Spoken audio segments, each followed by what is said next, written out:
Before my clinical and healthy aging work, I served as a London firefighter. I can still recall heartbreaking call-outs to older people who had fallen, injured, unable to help themselves. Back then, I thought the looks on their faces was the pain. I was wrong. It was in fact the realization that for many of them, their lives had changed in that one moment. You see, in such circumstances, aging isn't always the enemy, but weakness is. So today, I want to share 3 simple rules to help get people stronger and to prevent frailty. But first, I want to talk to you about 2 women who both reached their mid-90s, Rose and Joy. Rose's life was defined by care and fear. She didn't get out much, and when she did, she was fearful of perhaps being one step away from hospital or worse. At home, her life was defined by the 4 walls within which she lived, and perhaps her memories of better times. By contrast, Joy had a zest for life.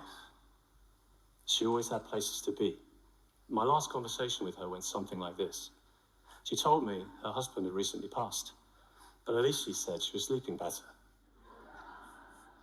She went on to tell me that her dog had passed around the same time, and that she stopped riding her horse. Shocked by this, I asked her whether she felt that she was finally too old to ride, to which she scoffed back immediately, "Don't be ridiculous, David. The horse died, not me." This was who she was. She had her issues and challenges, but it didn't stop her saying yes to life. So what was the difference between the 2 women?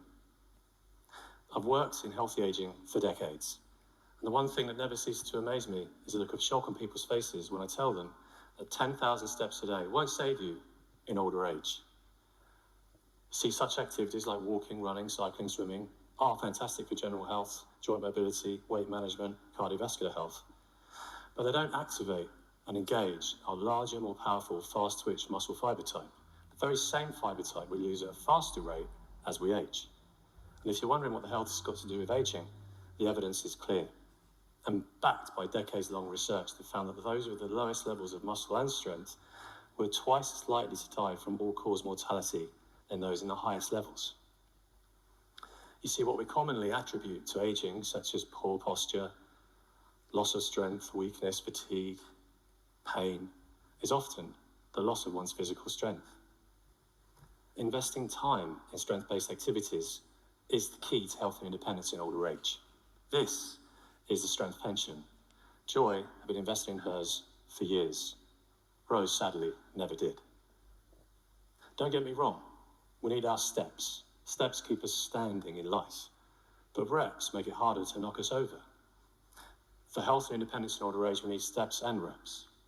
So why is it that the numbers in this country are so low for people participating in strength? Some commentators put it at between 4 and 7% for women and men respectively, which has prompted some researchers from UK Active to suggest that as a nation, we're more likely to spend time in the loo than we are exercising, let alone strength training. So why is this? In my work with national healthy aging programs, I often come across a lot of people who tell me they're fearful of something new, and this is what strength represents. They tell me they just don't have the time as well. But I'll tell you what I tell them. If you can find that time today and face that fear now, you will save yourself from a life which is later defined by fear, just as it was for Rose. People also tell me that frailty is inevitable, and what's the point of doing this because I'm going to be frail and my immune system is going to fall away anyway. I'm here to tell you that isn't the case. And our immune system only falls away if our muscle disappears, because our skeletal muscle is an immune organ in its own right, releasing medicine-like molecules into our blood every time we contract our muscles. These molecules help us fight infection, heal injuries, and even think more clearly. I've got today 3 simple rules. 3 simple rules which, if adopted, can help you face that future with confidence. The first rule, it's never too late. I've worked with countless people in the 70s, 80s and 90s who felt it was too late for them, who felt that frankly strength training wasn't for them. I understand. But after only a few months of training, they felt better than they had in decades.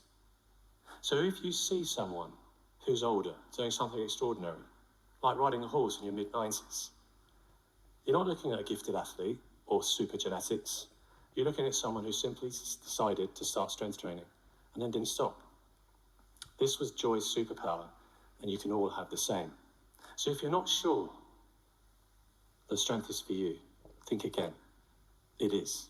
And if you're not sure where to start in strength, the next rule is for you. But if I was to ask you, first of all, to visualize which areas of your body do you feel you should prioritize for strengthening in older age, how many of you are thinking about your hands? Grip strength is one of the most accurate predictors of health and independence in older age we have.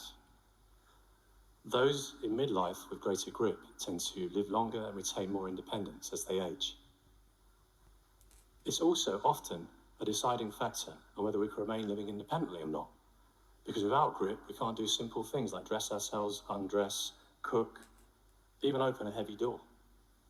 And the great news is, to get started in strength, all you have to do is perhaps squeeze a stress ball for a few minutes every day to start. Roll up a towel at home and squeeze it, imagining you're needing water out of it. If you're at the shops, ditch the trolley if you can, and use those baskets. Park further away than you need to, and carry those bags to your car every time. At home, you can recreate something similar by loading heavy objects into your suitcases, standing with straight arms, a good tight core. If you want to progress this, time yourself walking up and down with the bags, again with straight arms. This is called a farmer's carry, and it's absolute gold dust not only for our grip, but also for our entire body. So remember, grip strength is about holding on to life and independence in later life with both hands. Legs equal life, because if our legs become smaller and weaker, the world in which we inhabit shrinks, just as it did for Rose. We know from research that it's harder to maintain our leg strength than it is in our upper bodies as we age. And again, it's often a very common reason and deciding factor on whether we can remain living independently in older age or not. But it's arguably a more important reason to maintaining thigh strength. And that's because falling is the biggest cause of death by injury in the over 65s worldwide. So if you were to leave today, step off a curb and trip, what's going to save you from an accident? Yes, I agree that our balance exercises are all very important, but so is our thigh muscle ability to generate upward force quickly, to decelerate that fall, perhaps giving us time to reposition our foot. I'm not saying that with strong thighs we can prevent every fall, but we can decrease the risk significantly. And it might just give you that split second you need in 10 or 15 years' time when you step off that curb. The great news is, again, with legs, it's easy to keep them strong. All you need to do is sit down. Sitting down slowly, in slow motion, perhaps counting your head between 0 to 10, is one of the most easy and effective ways of future-proofing our thigh strength. So the next time you are sitting down, at home, at work, on the train, or anywhere else, do it slowly. And do it as if you're sitting onto something precious. Because in my opinion, our independence in older age is the most precious thing we have. My mission is to democratize strength in older age. If enough of us adopted these 3 simple rules, we could beat frailty and really win at aging. I think of a world in which we all got our steps and reps together. A world in which our older age communities were places of strength and movement, not merely managed medical decline. I think of Joy often, not for doing anything extraordinary, but for doing something very ordinary, just investing a few minutes a day into her strength pension. If we all invested in our own strength pensions, we can have the same. And that, my friends, is an idea worth sharing. But if you do find yourself in the loo more than the gym, the least you can do is sit down slowly. Thank you.